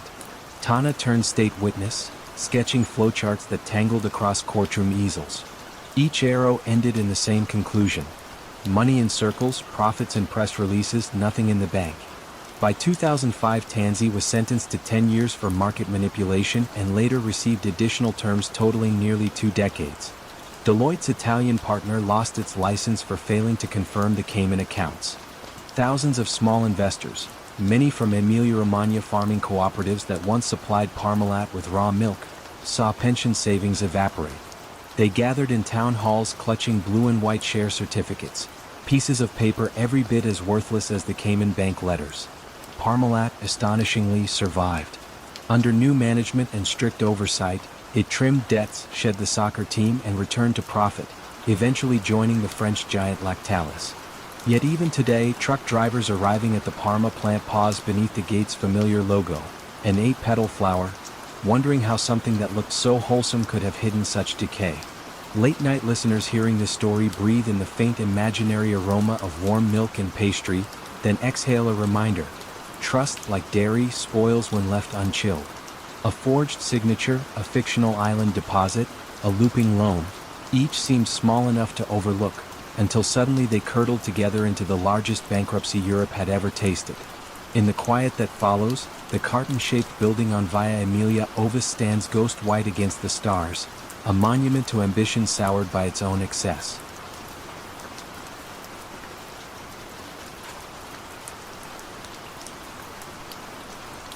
The shadow ledgers of Munich. A soft Bavarian dusk settled over Munich when the first whispers drifted across the trading desks. Wirecard's quarterly numbers were off, far off. To the casual shareholder, the digital payments darling still gleamed, its stock chart a staircase pointing ever upward. Yet in the hushed corners of the firm's own headquarters, a different narrative pressed against the silence. It began with an unremarkable email that landed on the desk of a junior auditor named Lena Vogel, the sort of message that should have been routine, an automated alert about a small reconciliation mismatch at a third-party payment processor in the Philippines. Lena, precise by nature, double-checked the figures. The shortfall, only a few thousand euros, felt trivial. Still, she flagged it to her supervisor, Mark Brewer, who preferred to smooth wrinkles quickly. Round-off noise, he called it. But something in the data gnawed at Lena, tiny anomalies scattered like breadcrumbs across distant servers. Duplicate vendor IDs, payments looping through sleeper accounts, revenue lines sprouting without invoices. The following week, a second alert arrived, this time from Singapore. Again, the discrepancy was marginal, but the pattern whispered of something larger buried beneath layers of shell companies. Lena asked for a full list of Wirecard's offshore acquiring partners. The file she received was immaculate, too immaculate. Dozens of entities, stamped with certification dates, tax numbers, and digital signatures, gleamed like polished brass. She noticed, however, that several addresses resolved to co-working spaces rented by the day. That same evening, while Munich's beer halls pulsed with summer tourists, Lena sat in her apartment scouring corporate registries. A Philippine company named Osint Global, credited with millions in annual profit, shared a phone number with a laundry service in Manila. Another, Alhai Payments in Dubai, appeared on no local business database at all. She typed until dawn, her screen haloing the room in a cold glow. Inside Wirecard, the mood remained buoyant. Executive briefings extolled explosive growth in Asia, conjuring visions of card swipes under neon city lights. Employees toasted quarterly targets with Prosecco in the cafeteria. Chief Executive Marcus Braun strode the marble lobby with evangelical confidence, calling skeptics enemies of innovation. Press releases spoke of vaults of cash parked safely in trustee accounts across the globe. When Lena presented her findings to Mark, he frowned, eyes darting toward a closed meeting room. Compliance has already signed off, he insisted, adjusting his tie. You're seeing ghosts. He suggested a long weekend and slid a voucher for an upscale spa across the desk. Lena declined. She had begun to sense the machinery of obfuscation, gears meshing behind every polite smile. 2 months later, the Financial Times published an explosive piece. Anonymous whistleblowers alleged that Wirecard was inflating revenue through a web of third-party acquiring partners. The newsroom's phones rang non-stop. Hedge funds smelled smoke. Wirecard's share price dipped, then recovered after a fiery rebuttal from Braun, who labeled the article fake news. Internal emails urged employees to stand proud, reminding them that market visionaries were always misunderstood. But auditors from KPMG were now under contract for an independent review. Lena, sidelined from key meetings, watched teams wheel boxes of files into sealed conference rooms. She knew the incriminating documents would not be found on company servers. They resided in what colleagues half-jokingly called the shadow ledgers, spreadsheets emailed between trusted insiders before being wiped.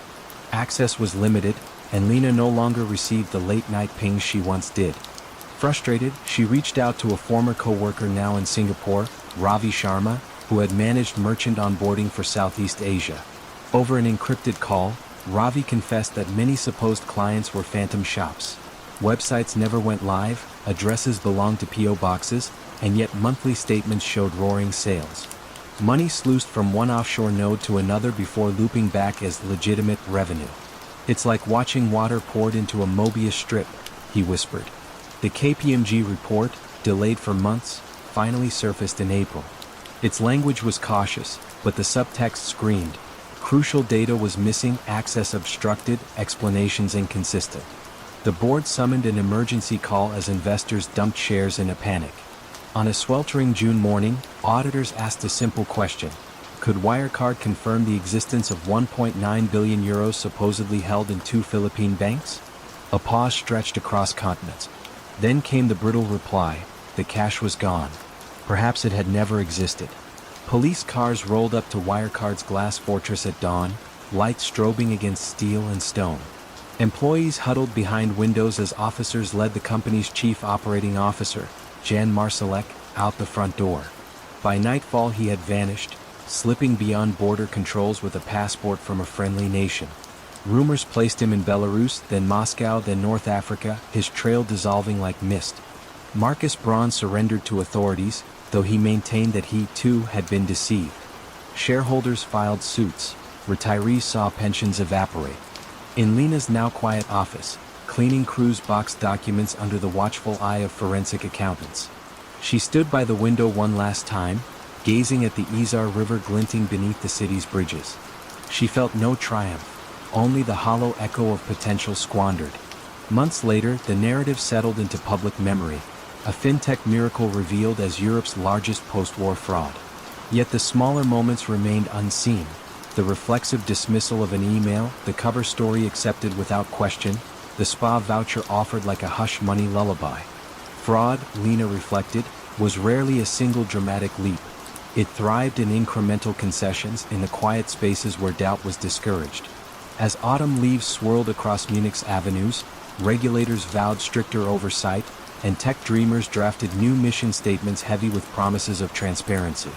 But in unseen rooms across the continent, fresh schemes were already germinating, nourished by ambition and the certainty that someone else would mind the details. And somewhere far away, perhaps under a different sky, a man called Marsalek contemplated his next disguise, confident that shadows still offered ample room to maneuver. The missing billions of Wirecard. For years, the Munich skyline took quiet pride in the silver letters atop a glass tower just off Einstein Ring. Wirecard, the plucky German upstart that had leapt from scrappy payments processor to glittering fintech champion, seemed to embody Europe's digital future. Analysts praised its visionary CEO Marcus Braun, a soft-spoken Austrian with frameless glasses and a monkish fondness for black turtlenecks. Politicians welcomed him as proof that Silicon Valley no longer held a monopoly on innovation. By 2018, Wirecard was worth more than Deutsche Bank, and Braun declared the company would soon handle payments for every second internet user on the planet. Yet beneath the spotless foyer and the gentle hum of elevators, something was off. Employees whispered that senior managers treated simple questions. How exactly does the Manila office generate such margins? Why are audits always delayed? As personal insults, requests for basic data were rerouted through layers of lawyers. And the CFO, a meticulous Swiss accountant, resigned after only 8 months, citing personal reasons and declining all interviews. The first public tremor arrived one cool April morning in 2015, when a short article appeared on a small circulation blog run by an anonymous London analyst. It alleged that Wirecard's explosive profits in Asia came from round-tripped cash, money shuffled from one subsidiary to another in circles fast enough to blur the trail. Wirecard dismissed the post as nonsense written by market manipulators. Its share price dipped, then rebounded to fresh highs. But curiosity is stubborn. At the Financial Times, reporter Dan McCrum filed the blog into a growing folder labeled Wirecard Anomalies. He pored over Malaysian and Philippine corporate registries, comparing addresses, owners, and bank guarantees.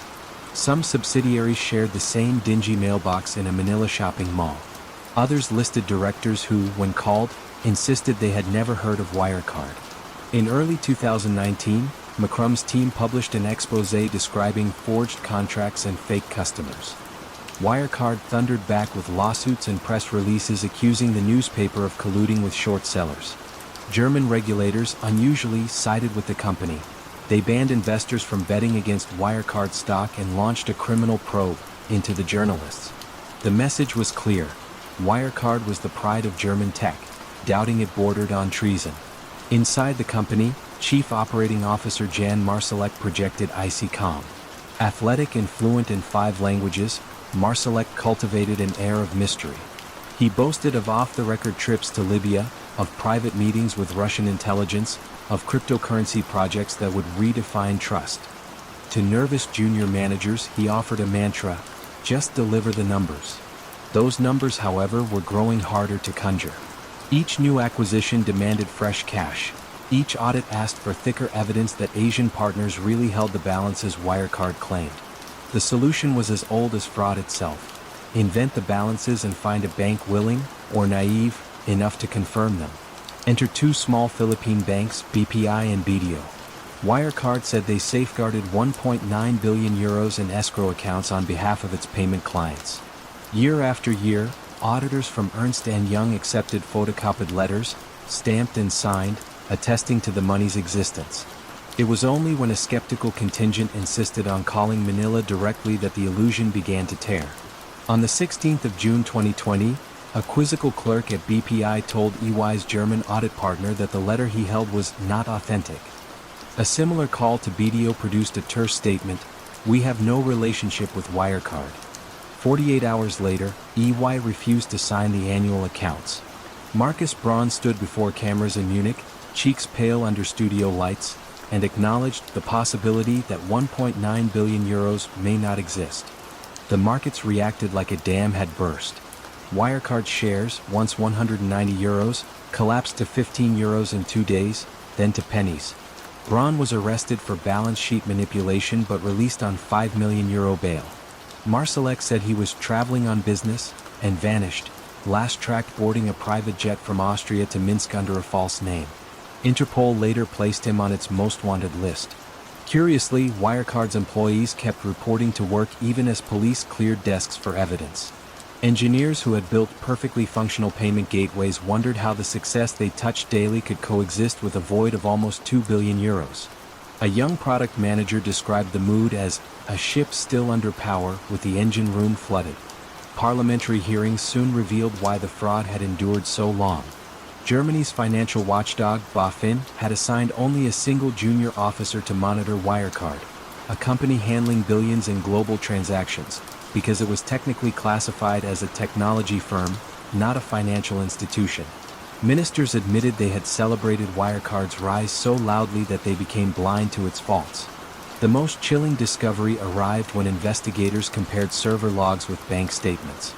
Many of the Asian customers whose payments supposedly flowed through Wirecard's gateways were defunct gambling sites, their domains registered minutes before quarter end, their traffic little more than scripted bots clicking pay now in endless loops. The revenue these bots generated was booked as real, then padded by phony cash confirmations from partner trustees. Auditors, lulled by previous clean opinions, looked no deeper. By August 2020, Wirecard AG entered insolvency, Europe's first DAX-listed company to do so. Employees scattered, though some engineers were rehired by rival fintechs grateful for their skills. Marcus Braun sits in a Munich jail awaiting trial, still insisting that the missing billions were stolen by third parties. Jan Marsalek remains a specter in intelligence rumors, perhaps in Moscow under the protection of the GRU, perhaps nowhere at all. In the end, the story of Wirecard reads like a financial ghost tale. The bigger the lie, the harder it becomes to see, because people stop looking.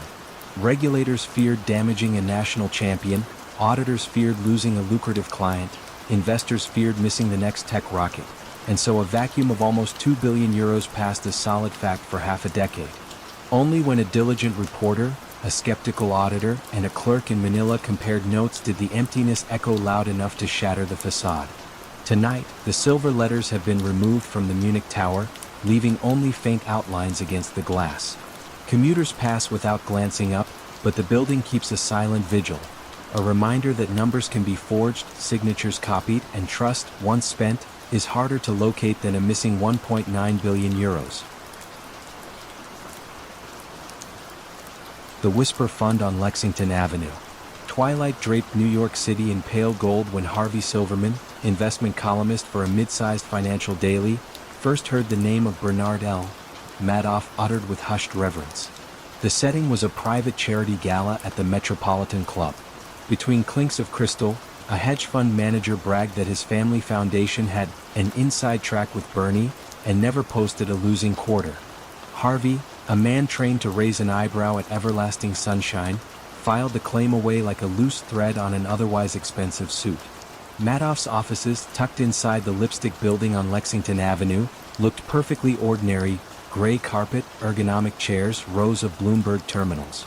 Yet visitors emerged with the serenity of acolytes leaving a chapel. They spoke of consistent returns, steady, soothing 12 to 13% year after year, rain or shine. No bold promises, just a perpetual hum of moderate profit. It felt, as one pension fund trustee put it, like earning interest from gravity. The fund's allure rested on scarcity. Prospective investors endured waiting lists reminiscent of exclusive country clubs. Madoff would sometimes decline a deposit, waving it away with a grandfatherly smile, which only sharpened appetite. The rare chance to get in conferred status on New England prep schools, European aristocrats, and retirees from Boca Raton who dined on early bird specials while boasting of their personal friendship with Bernie. For Harvey, the puzzle deepened when he tried to trace the fund's trades. Madoff claimed to use a split-strike conversion strategy on blue-chip stocks, hedged by options on the S&P 100. Yet option market veterans whispered that the volumes required to support tens of billions under management never appeared on the tape. Maybe he's doing them OTC, someone suggested. Or maybe, another quipped, he's a magician. 2 floors below headquarters, inside a locked room accessible by only a few, the real magic unfolded.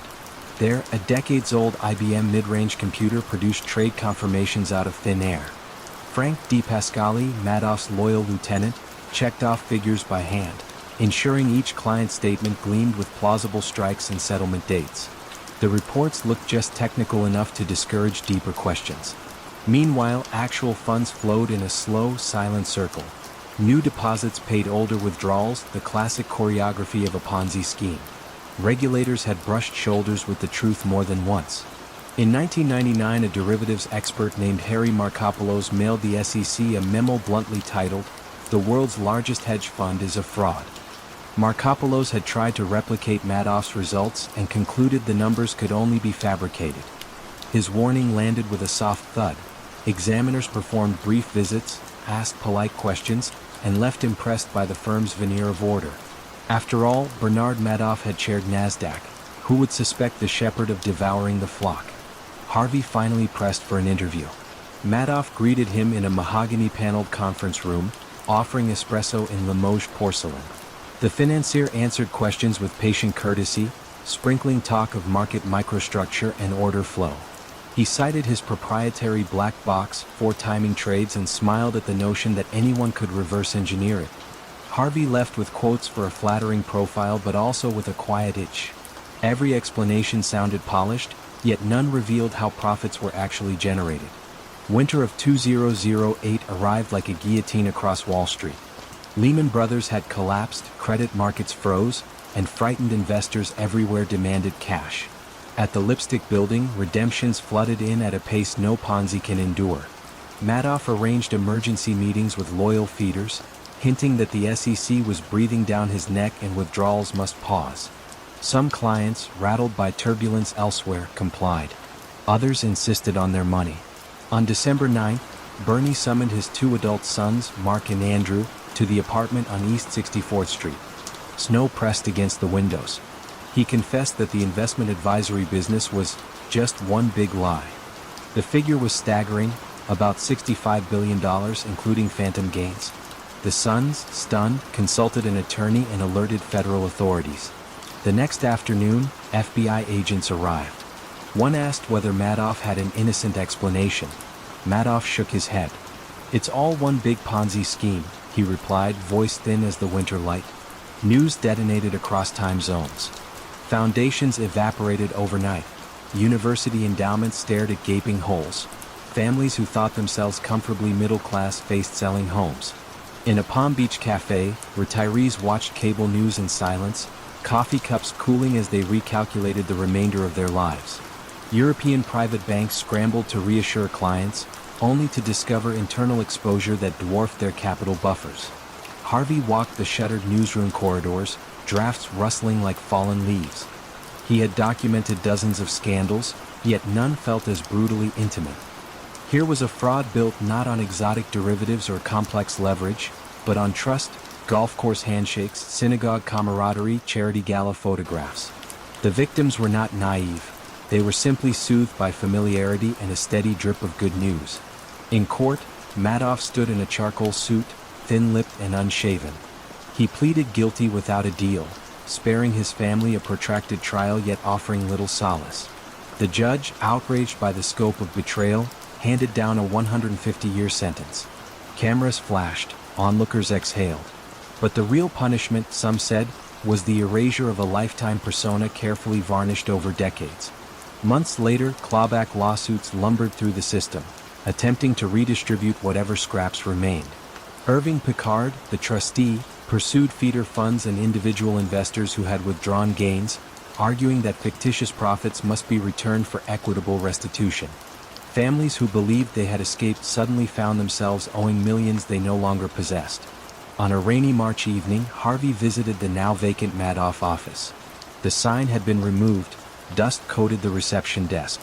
In the smallest cubicle, he noticed a discarded client statement dated years earlier, columns of numbers, each evoking a trade that never took place. The paper felt oddly heavy, as if weighted by all the unwritten stories of vigilance surrendered and questions unasked. Outside, traffic hissed along Lexington Avenue, oblivious to the echoes inside. Harvey folded the statement and slipped it into his notebook, not as a souvenir but as a reminder. Fraud, he reflected, rarely begins with audacity. It starts with convenience, reinforced by reputation, and is sustained by the quiet complicity of those who find comfort in believing. And somewhere behind thick prison walls, an aging man confronted a harsher truth, that the greatest con had been convincing himself he would never be caught. The Singapore positions. Evening rain drummed on the glass facade of Baring's Singapore office when a junior risk clerk noticed something odd. A trade ticket stamped "Error Account 88888" bore no corrective entry. The clerk hesitated, then filed the paper away. Someone else's mystery. 2 floors above, in a fluorescent-lit dealing room, 28-year-old derivatives trader Nick Leeson gazed at a bank of monitors, index finger hovering over the buy key.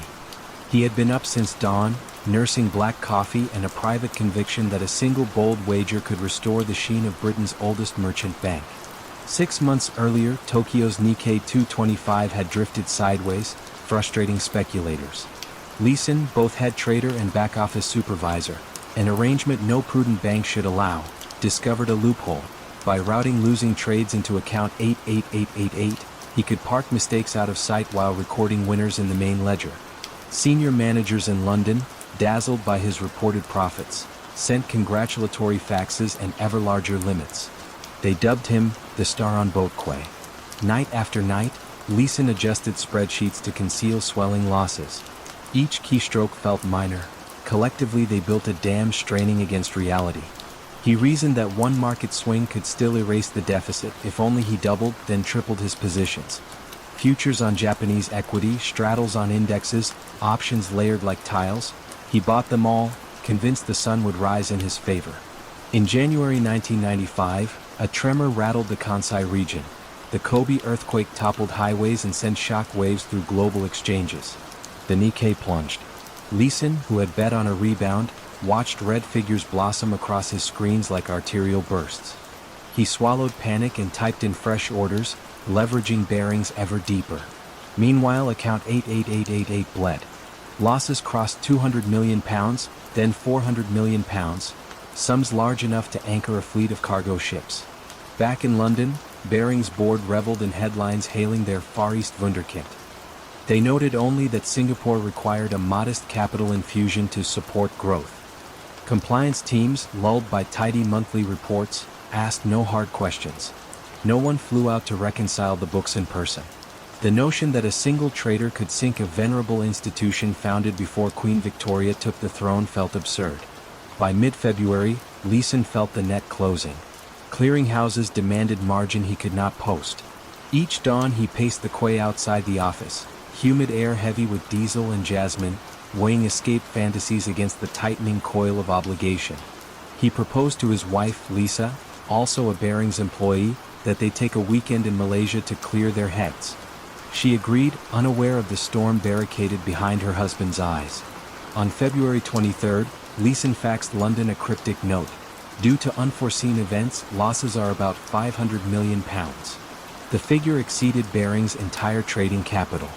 Executives stared at the paper, hearts sputtering, then boarded the next flight east.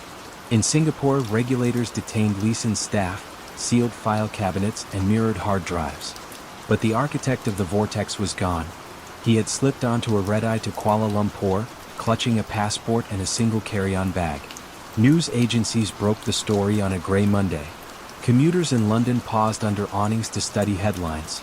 Barings Bank collapses under £827 million loss. The figure ballooned as auditors traced every concealed ticket. At 6 p.m., the Bank of England declared Barings insolvent. Employees spilled from the stately Bishopsgate headquarters, cardboard boxes in hand, faces blank with disbelief. On a balmy Jakarta layover, Leeson scanned television bulletins, jaw tightening. He wired a terse apology to his superiors, then boarded a flight to Frankfurt, hoping to disappear into Europe. German police, tipped off, arrested him at the gate. Cameras flashed. The young man in handcuffs looked more bewildered than dangerous, as if still computing where audacity had deposited him. Extradited to Singapore, Leeson faced a courtroom where ceiling fans stirred humid air and prosecutors catalogued his deceptions. He pleaded guilty, accepting a 6.5-year sentence. Reporters noted the irony. The prison overlooked the very trading floor where his rise had begun. Back in Britain, Queen Elizabeth's bankers convened emergency meetings. NG, a Dutch concern, acquired Barings for the ceremonial price of £1, assuming its debt like a surgeon transplanting a failing heart. Centuries-old business cards became collectors' curiosities. Marble corridors were rechristened with a new logo. Employees who once toasted decades of tradition stood in unemployment queues, still processing the speed of implosion. From his cell, Leeson granted occasional interviews. He spoke of pressure, of a culture that prized profit over prudence, of supervisors who applauded success yet never lifted the veil. He admitted he might have confessed earlier if only someone had asked the right question in the right tone. Instead, silence had grown thick enough to hide a canyon. When release came in 1999, his body thinned by cancer diagnosed behind bars, Leeson stepped into tropical daylight, blinking at a world that had moved on. Tech stocks now dominated headlines, promising returns that echoed the same siren notes once piped through Barings corridors. Auditors tightened protocols, banks erected Chinese walls between trading and settlement, and textbooks etched the tale as a cautionary shard of 20th century finance. Yet late in distant offices, risk officers still fight drowsy eyes, skimming exception reports, trusting that serious discrepancies happen elsewhere. Leeson's ghost hovers there, a reminder etched in fluorescent glare. Sometimes catastrophe begins as a single unchecked ticket, filed away on a rainy night by someone too polite to pursue a question.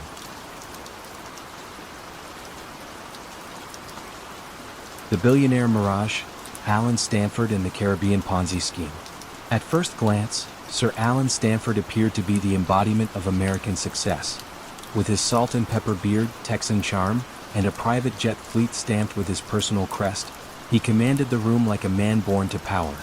He hosted lavish cricket tournaments, donated to universities, shook hands with presidents, and was even knighted by the Antiguan government. His empire, the Stanford Financial Group, promised safety and sophistication to thousands of investors around the world. At the heart of it was a seemingly simple offer: high-yield certificates of deposit, CDs, issued through his offshore bank in Antigua, offering returns far above any American bank. What few knew was that the money was never being invested. It was fueling a fraud that would become the second largest Ponzi scheme in U.S. history. Stanford's pitch was irresistible to many. The CDs, marketed through his subsidiary Stanford International Bank, offered steady returns of 10% or more, supposedly derived from a mix of conservative foreign investments and real estate holdings. The company claimed transparency, safety, and elite banking practices. He built trust through appearances. His Houston offices were dripping in marble. His staff wore uniforms.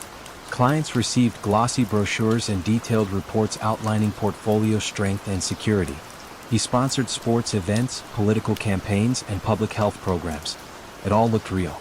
By the early 2000s, Stanford controlled more than $7 billion in investor assets. Most of it came from retirees, middle-class professionals, and even churches who had been told their money was being carefully managed overseas. But inside the Stanford empire, it was chaos. The CDs were a lie.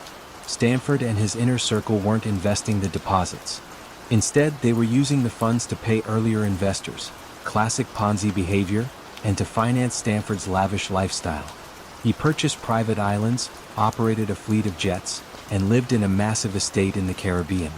He surrounded himself with models, hosted private parties for celebrities, and claimed he was too big to fail. As the scheme grew, so did his delusions of grandeur. He presented himself as a banking innovator and philanthropic leader. In 2006, he donated millions to promote cricket in the West Indies, famously awarding a $20 million prize to the winning team of a single match. Cameras flashed. Athletes cheered. The illusion deepened. But the cracks began to form as early as 2008, during the global financial crisis. Investors wanted to pull out their money, and Stanford couldn't deliver. Rumors spread. Whistleblowers began talking. A former employee alerted the SEC, describing in detail how the CD program was fabricated. The SEC launched an investigation. In February 2009, the House of Cards collapsed. Stanford was arrested and charged with orchestrating a $7 billion fraud. Prosecutors described his company as a massive Ponzi scheme, one that preyed on trust, appearance, and a network of complicit financial advisors. In court, Stanford denied everything. He claimed the company was legitimate, the investments real, and the charges politically motivated. But the evidence was overwhelming. Emails, financial statements, and testimony from former executives made it clear. The CDs were worthless, the returns fabricated, and the books cooked for years. In 2012, Alan Stanford was convicted on 13 counts, including fraud, conspiracy, and obstruction of justice. He was sentenced to 110 years in federal prison.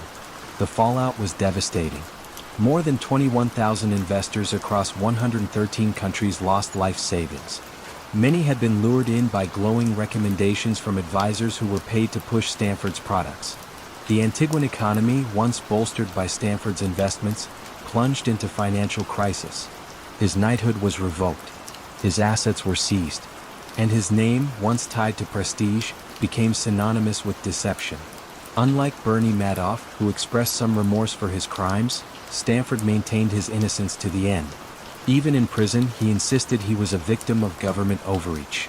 But the numbers told a different story: billions gone, lives shattered, and a decade-long fraud that operated behind the smoke and mirrors of one man's ego. Stanford's case exposed glaring weaknesses in international banking oversight. His operations in Antigua were largely unregulated, and his American branches functioned with minimal scrutiny. By spreading his empire across jurisdictions, he had stayed one step ahead, until he couldn't. In the end, Alan Stanford didn't just steal money. He stole security, hope, and trust. He created a fantasy, then sold it to the world. And for a time the world believed him. The towers of mirrored glass. Houston's autumn heat still pressed against the sidewalks when a junior accountant named Maria Cortez walked past two glass spires bearing a single name in brushed steel: Enron. The towers shimmered like prisms, reflecting blue sky and the faint promise of limitless energy markets. Inside, elevator music drifted over conversations about weather futures, broadband pipelines, and a coming era where utilities would trade like high-octane stocks. To visitors, the atmosphere felt part space program, part casino. Maria's cubicle sat on the 25th floor, just one corridor away from the finance group run by Chief Financial Officer Andrew Fastow. On her first week, she received a thick orientation binder that praised asset-light innovation and mark-to-market freedom. The phrases sounded visionary, though she sensed they were also intentionally vague. When she asked a supervisor how a pipeline under construction could already deliver booked profit, he smiled and said, "We recognize value the moment we create the opportunity." Quarter after quarter, Enron's earnings never dipped. Analysts compared its steady ascent to a rocket escaping gravity. Fastow, buoyant and quick-witted, toured the trading floor in shirt sleeves, high-fiving clerks after a big deal closed. His secret toolkit lay not in the commodities themselves, but in a warren of shell companies with jaunty names, LGM, Jedi, Chuko, that orbited the parent firm like moons masking craters. These partnerships bought Enron's weak assets at prices set by Enron, then financed the purchases with bank loans backed by Enron stock. Everyone won, until anyone asked too many questions.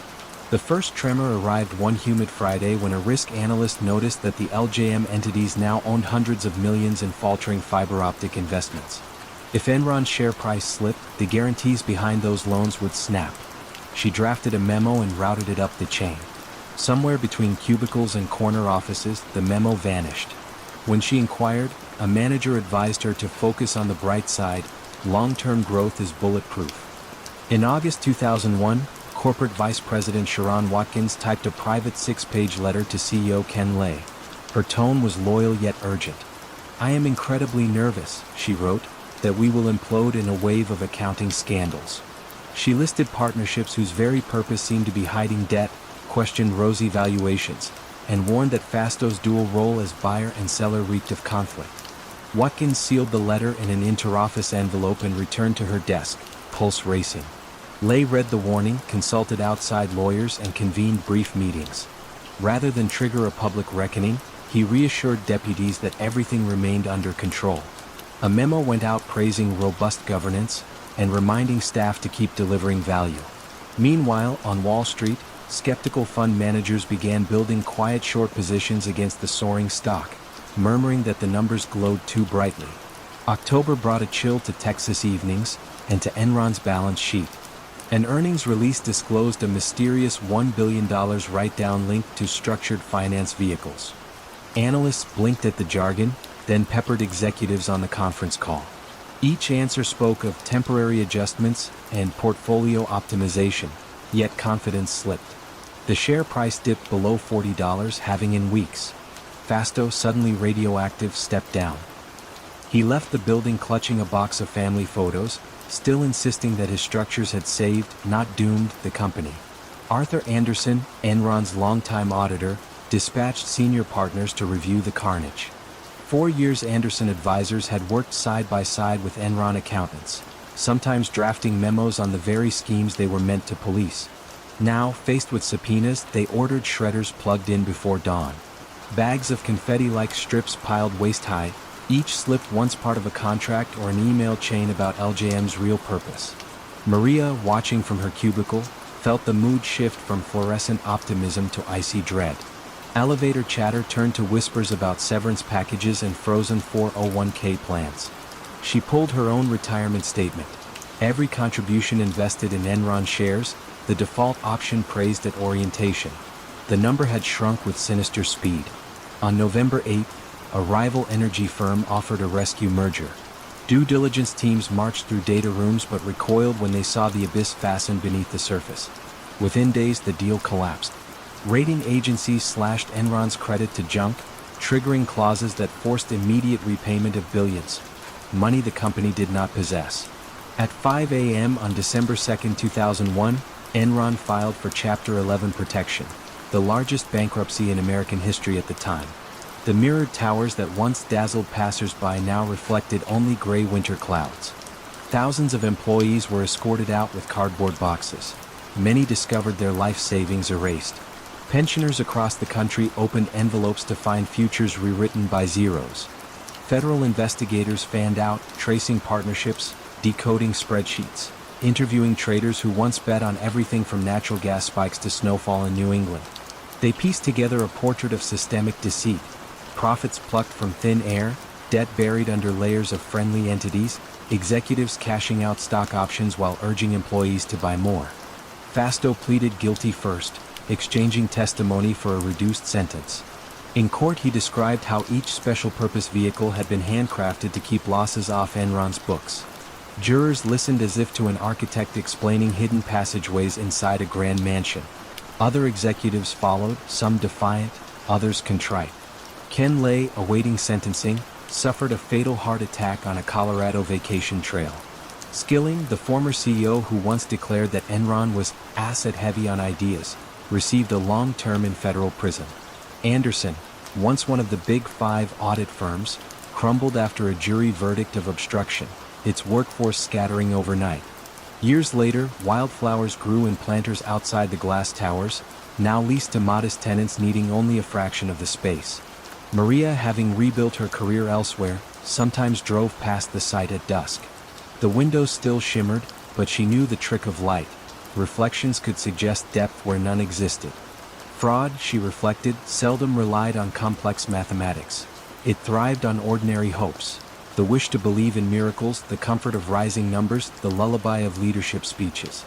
As night settled over Houston, new employees in other high-rise offices refreshed spreadsheets, confident in controls their predecessors never imagined breaching. Yet somewhere in the plumbing of modern finance, another scheme likely germinated, quiet as a seed beneath asphalt, waiting for the right mixture of ambition and inattention to let its first deceptive shoot break the surface. The flickering lights of Houston. Houston's skyline gleams brightest after sundown, when the mirrored towers along Smith Street glow like upright lanterns. At the turn of the millennium, the tallest and most radiant belonged to Enron, a company that promised to light the world by trading not just natural gas and electricity but, as its executives like to say, pure energy itself. Commuters driving the Katy Freeway could see the corporate logo pulsing in sapphire neon, an emblem of Texas optimism and deregulated ambition. Inside, the atmosphere felt almost collegiate. Open floors, glass cubicles, employees in jeans tossing Nerf footballs while screens streamed market data faster than anyone could blink. Executives encouraged what they called loose-tight culture, casual in dress, ruthless in targets. If an idea couldn't be monetized within 6 months, it was dropped. If it could, the champion received stock options that minted millionaires overnight. Analysts dubbed Enron the most innovative company in America 6 years in a row, and its CEO, Jeffrey Skilling, soaked in the praise with a quick grin that never quite reached his eyes. Behind the charisma, however, numbers strained to keep up with rhetoric. Enron's core gas trading business delivered real profits, but nowhere near the hyper-growth Wall Street had been promised. To bridge the gap, Chief Financial Officer Andrew Fasto designed a latticework of special-purpose entities, shell companies with names like LJM and Raptors. These entities bought underperforming Enron assets at inflated prices, booked gains on the parent company's balance sheet, and hid corresponding losses behind a curtain of off-balance sheet debt. Fasto pocketed finders' fees, auditors ticked through checklists, and quarterly earnings appeared as smooth as polished marble. Red flags did flutter. A young accountant asked why every deal closed in the final hours of each quarter. A risk manager noticed that market-to-market valuations always drifted upward, never down, as though gravity itself had been renegotiated. When she raised concerns, a superior advised her to stop acting like a cop and focus on closing trades. Promotions went to those who executed, not those who questioned. Skilling's most audacious project emerged in 2000. Enron Broadband Services, an online marketplace for leasing and used fiber optic capacity. The venture had no functioning platform, yet Skilling promised it would do for bandwidth what eBay did for collectibles. At a lavish analyst conference in the Renaissance Hotel, engineers demoed a streaming video of a parrot flapping its wings in real time. What the audience didn't know was that the feed ran on a closed local network. The global backbone was nowhere near ready. Still, the stock jumped on cue, and employees clipped the parrot's image into celebratory emails. Meanwhile, in a small cubicle at Fortune magazine, reporter Bethany McLean studied Enron's latest 10K filing. A former Goldman Sachs analyst, she admired the company's swagger but couldn't reconcile its climbing market cap with its razor-thin cash flow. In March 2001, she published a politely worded article titled, "Is Enron Overpriced?" A pebble tossed into the gulf that went mostly unnoticed. Enron's head of investor relations called McLean unethical and suggested she simply didn't get it. Yet doubt, once seeded, tends to sprout. Short sellers combed through the same SEC filings and traced the labyrinth of Fasto's entities. Some discovered that Enron guaranteed those shells with its own stock, an arrangement that could implode if prices fell. In August 2001, Skilling abruptly resigned for personal reasons, leaving founder Ken Lay to reassure analysts that nothing fundamental had changed. Behind closed doors, Lay urged employees to keep buying the stock, even as he offloaded millions of dollars worth of his own shares. The market finally blinked in October when Enron announced a mysterious $1.2 billion equity reduction linked to related party transactions. 12 days later, the company restated 5 years of earnings, wiping out nearly $600 million in reported profit. Credit agencies slashed ratings to near junk. Trading partners, suddenly wary, demanded cash collateral for contracts that had long been secured by Enron's reputation alone. Each day, Treasury staff wired out tens of millions more than came in, the corporate equivalent of a hemorrhage. Employees felt the shift first in the building's cafeteria, where the mood turned from high fives to hollow jokes about resumes. Darla, a payroll specialist, noticed that executives who once swaggered through the lobby now slipped out side doors carrying cardboard boxes. On November 30th, Dynegy withdrew from a last-minute rescue merger, citing unresolved issues. 4 days later, Enron filed for Chapter 11, the largest bankruptcy in American history at that time. Revelations followed with the relentlessness of dripping water. Arthur Andersen, Enron's auditor, had shredded boxes of working papers after learning the SEC was sniffing around. The firm collapsed under obstruction of justice charges. Fasto pled guilty to fraud and became the prosecution's star witness, detailing how he manipulated spreadsheets so lenders never saw the same debt twice. Skilling was convicted on 19 counts of conspiracy and securities fraud. Lay was found guilty as well, though he died of a heart attack before sentencing. Thousands of employees, whose retirement savings were locked almost entirely in Enron stock, watched nest eggs dissolve to pennies while executives retained bonuses paid weeks before the crash. Congress promised reforms, delivering the Sarbanes-Oxley Act, a statute that now governs every public company's internal controls. Critics argue that paperwork multiplied but human nature stayed the same. Houston's economy rebounded, its skyline still brilliant, yet older residents point to the vacant floor numbers in certain elevators, the ones Enron once filled, and remember nights when the city glowed a little too brightly. Years later, a former trader returned to the now leased office space and rode the glass elevator silently to the 49th floor. The walls had been repainted, the trading desks removed, but if he closed his eyes he could almost hear the old chorus of ringing phones, the shouted bids, the confident laughs echoing down the aisles. Then he opened them, saw only sunlight on clean carpet, and understood that confidence, unmoored from truth, flickers like a bulb before it burns out. Tonight, drivers along the Katy Freeway still see towers lit in neon, but none bear the Enron E. The skyline endures, steadier, perhaps wiser, yet mindful of the season when a company tried to trade energy's future and instead became a cautionary tale whispered wherever quarterly numbers look a shade too polished to be entirely real.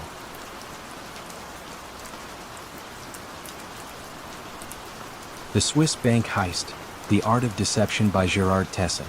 Switzerland has long been synonymous with banking secrecy, stability, and trust. Its banks, nestled in the shadow of the Alps, have served as guardians of some of the world's largest fortunes. The polished marble halls of Geneva and Zurich hold billions in assets, with privacy assured as a fundamental right. For many wealthy clients, Swiss banks represent security and discretion. But even in this fortress of financial confidence, cracks can appear, sometimes carved by the very people entrusted to protect it. Gerard Tesson was one such individual. A French-born accountant with impeccable credentials, he joined a prestigious Swiss private bank in Geneva in the early 2000s. His role was ostensibly straightforward: to manage complex client portfolios, advise ultra-wealthy customers on their investments, and maintain the bank's reputation for discretion and reliability. But Tesson was not content with merely doing his job. Over time, he grew increasingly emboldened. With privileged access to client accounts and internal banking systems, he began crafting an elaborate scheme to steal from the very clients he was supposed to serve. What made Tesson's fraud so insidious was its complexity and subtlety. Unlike brazen theft or obvious embezzlement, Tesson worked quietly behind the scenes, exploiting his deep knowledge of accounting, auditing, and Swiss banking protocols to cover his tracks. He created fictitious accounts in the names of shell companies, carefully layered with false documents and forged signatures. Transactions were routed through an intricate network of offshore entities in Europe and the Caribbean, designed to obscure the origin and destination of funds. By manipulating the bank's internal records, Tesson masked unauthorized withdrawals and asset transfers as legitimate investment activity. For years, the scheme went unnoticed. Client statements appeared accurate and balanced, and Tesson's colleagues regarded him as meticulous and trustworthy. Even internal audits failed to detect the irregularities. The forged documents and expertly falsified reports gave no cause for suspicion. The total amount stolen grew into the hundreds of millions, with estimates exceeding $150 million. The funds financed an opulent lifestyle far removed from the humble accountant's beginnings. Luxury homes, high-end vehicles, and investments in art and real estate all flowed from the illicit gains. Yet no deception lasts forever. The first sign of trouble emerged when a newly appointed compliance officer spotted subtle discrepancies in client account statements during a routine review. Certain wire transfers did not match corresponding records. Some signatures on documents appeared inconsistent. These small flags prompted a deeper investigation. Swiss financial authorities quickly became involved, coordinating with law enforcement agencies in France, the Caribbean, and elsewhere. The tangled web of shell companies and cross-border transfers made the probe challenging and lengthy.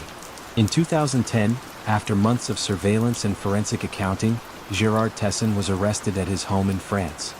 His computers and personal files contained mountains of fabricated documents, spreadsheets, and emails detailing the cover-up. At trial, prosecutors painted a picture of a man who used his professional expertise to betray trust on a grand scale. Tesson maintained he had started with good intentions but had become ensnared in a spiral of greed and deception. The court sentenced him to over 10 years in prison, marking one of the most significant private banking fraud convictions in Swiss history. The repercussions were profound. The scandal damaged the reputation of Swiss private banking, once considered untouchable. It triggered regulatory reforms aimed at increasing transparency, strengthening compliance, and imposing stricter oversight on account managers and back-office operations. Clients became more cautious, demanding better audits and verification. Banks began collaborating more closely with international authorities to prevent money laundering and financial crimes. Gerard Tesson's story is a stark reminder that even the most trusted institutions are vulnerable when ambition and greed intersect with opportunity. It illustrates how a single individual, armed with skill and insider access, can exploit systemic weaknesses to devastating effect. More than a crime of numbers, it is a tale of betrayal, of trust shattered behind the velvet curtains of privilege. In the world of high finance, where millions change hands in seconds, vigilance remains the only defense against the art of deception.